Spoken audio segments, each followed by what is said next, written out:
болохоор өдөр тутамдаа мөнгөтэй харилцаж санхүүгийн тодорхой шийдвэрүүдийг гаргаж байдаг.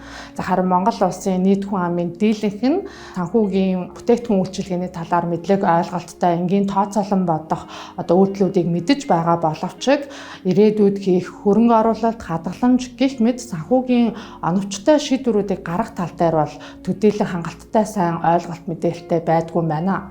Тиймээс бидний зүгээс инфляц, зээл, хадгаламж, валютын ханш гэх мэт санхүүгийн ойлголтуудын талаар та бүхэнд мэдлэг өгөх түнчлэн финтек, хөрөнгө оруулалт, хөрөнгөний зах зээл, тогтвортой санхүүжилт гэх мэт бас санхүүгийн салбарт гарч байгаа энэ өөрчлөлтүүд, чиг хандлагуудын талаар та бүхэнд хүн бүрийн мэдэж байх энгийн ойлголт мэдлэгийг өгөх зорилгоор дараах 11 цуврал энэ богино хэмжээний хичээл контентийг бэлтгэн хүргэж байгаа юм аа.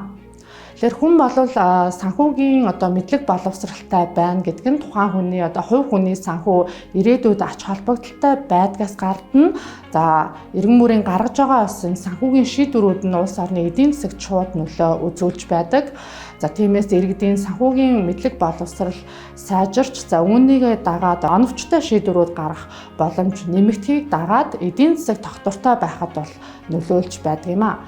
Тиймээс Монголын банкны холбоо, Зангийн ахтай хамтран олон нийтийн санхүүгийн энэ боловсрал мэдлэгийг дээшлэх үйлсэд хувь нэмрээ оруулах үүднээс дараах цуврал контентуудыг үн төлбөргүй бэлтгэн хүргэж байгаа юм аа.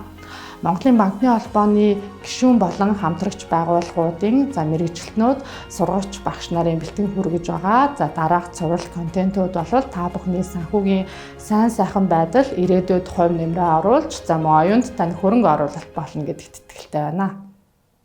Занга академи чадвараа хөгжүүл ирээдүгөө бүтээ.